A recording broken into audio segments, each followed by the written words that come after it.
दोस्तों नमस्कार, स्वागत है आपका यूट्यूब चैनल एबी टेक में। आज है 4 मार्च 2023 और जान लेते हैं आज की महत्वपूर्ण खबरें जो आज के प्रमुख समाचार पत्रों पे छाई हुई हैं। सबसे पहली अपडेट यहाँ पर देखिए यूपी ट्रिपल एससी से कि वन दरोगा मुख्य परीक्षा के लिए कट ऑफ जारी। अधीनस्थ सेवा चयन आयोग ने वन दरोगा पद के लिए मुख्य परीक्षा की कट ऑफ जारी कर दी है। आयोग ने पीटी 2021 के सामान्य स्कोर के आधार पर कुल 701 पदों के सापेक्ष में श्रेणीवार 15 गुना अभ्यर्थियों को, जिसमें जिनकी संख्या 19,227 है, इनको परिणाम व कट ऑफ जारी किया है। आयोग के सचिव अवनीश सक्सेना के अनुसार मुख्य परीक्षा के लिए शॉर्टलिस्ट किए गए अभ्यर्थियों की सूची में शामिल जांच के अधीन अभ्यर्थी जांच की कार्रवाई प्रक्रियाधीन होने के कारण मुख्य परीक्षाओं में औपबंधिक रूप से शामिल होंगे। वहीं पर सहायक बोरिंग टेक्नीशियन की डीवी के लिए भी कट ऑफ जारी कर दी गई है। यूपी ट्रिपल एससी ने कल 2 नोटिस जारी की। 2 नोटिस आपके सामने यहाँ पर उनकी न्यूज है कि 486 पदों पर बोरिंग टेक्नीशियन भर्ती के लिए अभिलेख परीक्षण का कट ऑफ जारी किया गया है। सचिव अवनीश सक्सेना ने कहा कि लिखित परीक्षा में 2,832 अभ्यर्थियों का परिणाम जारी हुआ था। इस आधार पर यह कट ऑफ जारी की गई है। ये परिणाम अंतिम चयन परिणाम नहीं है। वहीं पर बात करेंगे यूपी बीएड के बारे में, तो यूपी बीएड एंट्रेंस एग्जाम के लिए एक बार डेट बढ़ा दी गई है। बुंदेलखंड यूनिवर्सिटी ने बीएड की संयुक्त प्रवेश परीक्षा के लिए ऑनलाइन फॉर्म भरने की जो डेट है वो 10 अप्रैल तक बढ़ा दी है। हालांकि 5 अप्रैल तक फॉर्म भरने में छात्र छात्राओं को कोई शुल्क नहीं देना पड़ेगा। इस बार बीएड जो है, बीएड प्रवेश परीक्षा का आयोजन जो है बुंदेलखंड यूनिवर्सिटी को मिला है और बिना विलंब शुल्क के परीक्षा फॉर्म भरने की जो डेट थी वो 3 मार्च थी, जिसको बढ़ा करके अब यहाँ पर 10 अप्रैल तक कर दिया गया है। और जो भी अभ्यर्थी फाइनल ईयर में है वो लोग भी यहाँ पर फॉर्म भर सकते हैं। governmentjobcenter.com पर जाकर के आप लोग फॉर्म भर सकते हैं। अब तक करीब यहाँ पर 3,44,000 छात्र छात्राओं ने फॉर्म भरा है। अगली अपडेट है लोक सेवा आयोग से। देखिए लिखा कि यूपीपीएससी इस महीने करेगा 6 भर्तियां। इस महीने के अंतिम सप्ताह में लोक सेवा आयोग से 6 भर्तियों का विज्ञापन जारी किया जाएगा। 6 विभागों से आयोग को पदों का अधियाचन मिल चुका है। अब विज्ञापन जारी करने के लिए ड्राफ्ट तैयार किया जा रहा है। इसमें ज्यादातर जो पद हैं आयुर्वेदिक कॉलेजों में प्रवक्ता के हैं। आयोग के परीक्षा नियंत्रक अजय कुमार तिवारी ने बताया कि विधि विज्ञान प्रयोगशाला में वैज्ञानिक अधिकारी के 41 पदों का अधियाचन मिल चुका है।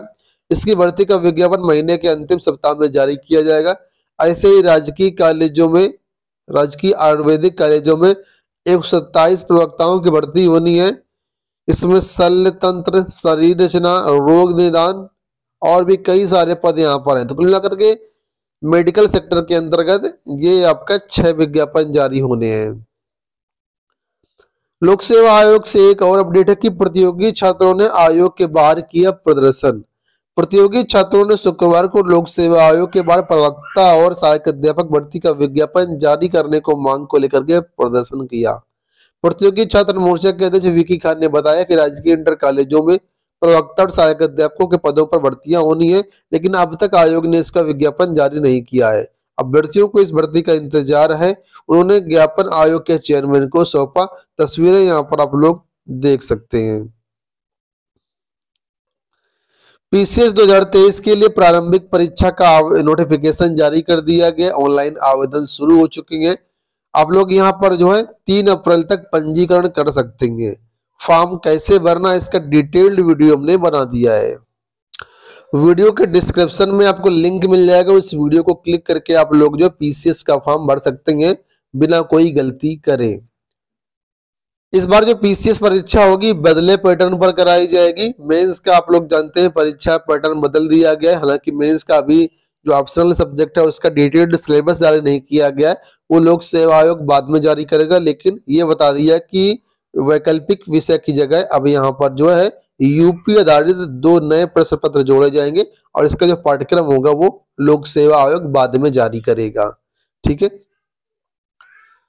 अगली अपडेट यहाँ पर असिस्टेंट प्रोफेसर भर्ती वेटिंग लिस्ट को लेकर के है कि वेटिंग लिस्ट में शामिल 20 अभ्यर्थियों को मिला मौका। उच्चतर शिक्षा सेवा आयोग की असिस्टेंट प्रोफेसर भर्ती विज्ञापन संख्या 50 के लिए घोषित अंतिम परिणाम के आधार पर चयनितों को कॉलेज आवंटन की प्रक्रिया पूरी कर दी गई। इसके बाद अलग अलग विषयों के रिक्त 20 पदों के लिए वेटिंग में शामिल अभ्यर्थियों का चयन किया जाएगा। उच्च शिक्षा निदेशालय ने विषयवार एवं रैंकवार प्रतीक्षा सूची के चयनित अभ्यर्थियों की सूची जारी कर आवेदन करने के लिए कहा है। इसके अनुसार अंग्रेजी में सामान्य रैंक 1 से 3, ईडब्ल्यूएस रैंक 1, भौतिक में जनरल रैंक 1 से 2, ओबीसी रैंक 1 से 2, इस तरीके से अलग अलग है। तो यहाँ पर सारी चीजें दी गई, यहाँ पे लोग इनको पढ़ सकते हैं और इसमें आगे की प्रक्रिया में शामिल हो सकते हैं। परिषदीय विद्यालयों में शिक्षक भर्तियों के बारे में यहाँ पर अपडेट है। जैसे कि लिखा कि जो भर्ती आई थी वो 4 वर्ष में पूरी नहीं हो पाई। वर्ष 2018 के 69 भर्ती के कुछ अभ्यर्थी धरने पर, कुछ कोर्ट में जिन्हें पढ़ाना था वो लड़ रहे मुकदमे। तो 69 शिक्षक भर्ती यहाँ पर बात हो रही है कि अलग अलग मुद्दे पर अभ्यर्थी अलग अलग रास्तों पर है, कुछ धरना दे रहे हैं, कुछ कोर्ट में केस लड़ रहे हैं। ये हाल यहाँ पर है। जैसे कि आरक्षण में कुछ गड़बड़ियां थी, उसको लेकर के यहाँ पर पॉइंट आउट किया गया है। इसके अलावा आंसर की में कुछ गड़बड़ियां थी, उनको लेकर के पॉइंट आउट किया गया है।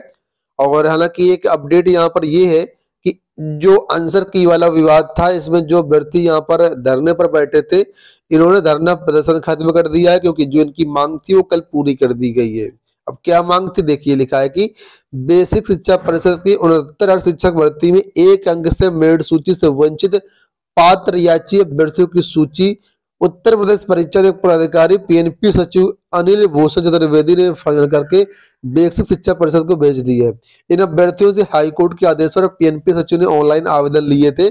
इसमें करीब 3192 आवेदन आए थे, जिसमें से करीब 900 आवेदन दूसरी याचिकाओं से जुड़े होने के कारण उनको रद्द कर दिया गया है। ठीक है, और बाकी करीब 2300 जो पात्र आवेदन थे उनका यहाँ पर जो है गुणांक वगैरह बनाते हुए लिखा है कि कट ऑफ निर्धारण के लिए भेज दिया गया है। इसके साथ ही पीएनपी कार्यालय के बाहर चल रहा धरना प्रदर्शन समाप्त कर दिया गया है। उत्तर प्रदेश में बेरोजगारी भत्ते को लेकर के कल विधानसभा में बहस हुई और यहाँ पर उत्तर प्रदेश सरकार ने साफ कर दिया कि बेरोजगारी भत्ता देने का सरकार का कोई विचार नहीं है।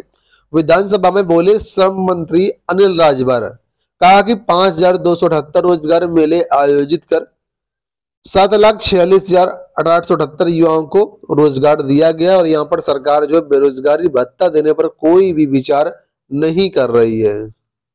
इसके साथ ही उसी दौरान जो उत्तर प्रदेश के डिप्टी सीएम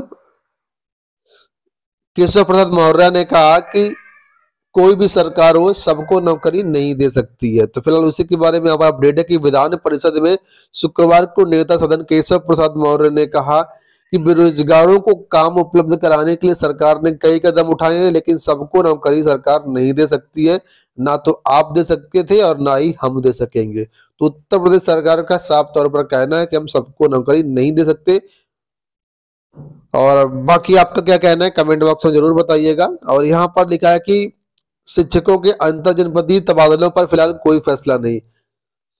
प्रश्न प्रहर में सपा के डॉक्टर मान सिंह यादव ने मानवीय आधार पर परिषदीय शिक्षकों के अंतर जनपदीय स्थानांतरण की मांग उठाई।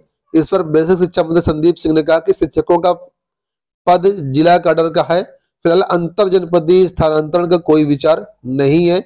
जिले के अंदर ही जल्द तबादले होंगे, लेकिन जिलों के बाहर तबादले नहीं होंगे।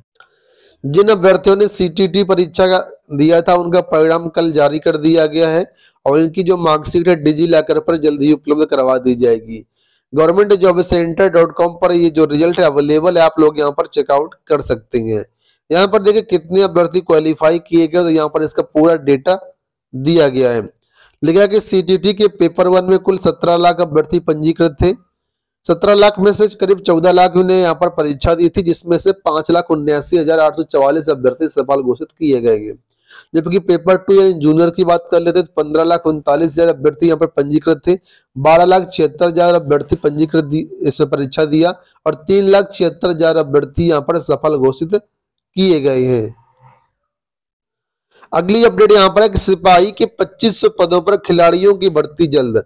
पुलिस भर्ती बोर्ड वर्तमान में 534 पदों पर खिलाड़ियों की सीधी कर रहा है भर्ती। 15 दिन में परीक्षा फल आने के बाद अप्रैल में दोबारा शुरू होगी भर्ती। तो जो भी खिलाड़ी है उनके लिए अप्रैल में दोबारा भर्ती शुरू होगी, उसी के बारे में यहाँ पर अपडेट है। अंत में बात कर लेते हैं अग्निवीर भर्ती को लेकर के कि अग्निवीर भर्ती के लिए आए 1 लाख आवेदन। नई व्यवस्था के साथ होने वाली अग्निपथ योजना के तहत अग्निवीरों की भर्ती के लिए युवाओं में उत्साह देखने को मिल रहा है। 15 दिनों के अंदर भारतीय सेना की वेबसाइट पर जो है करीब 1 लाख आवेदन आए। रजिस्ट्रेशन की अंतिम तिथि 15 मार्च है। वहीं 17 अप्रैल से उत्तर प्रदेश के 16 और उत्तराखंड के 7 शहरों में ऑनलाइन जो है प्रवेश परीक्षा करवाई जाएगी। उसके बाद जो है इसमें जो आगे के लिए होगा प्रोसेस वो होगा। तो फिलहाल यहाँ पर अभ्यर्थी काफी उत्साहित हैं और यहाँ पर देखिए 1 लाख आवेदन आ चुके हैं। तो जो भी अभ्यर्थी यहाँ पर फॉर्म भरना चाहते हैं, ये वेबसाइट है joinindianarmy.nic.in, यहाँ पर जाकर के आप लोग फॉर्म भर सकते हैं। उम्मीद करते हैं वीडियो पसंद आया होगा। धन्यवाद।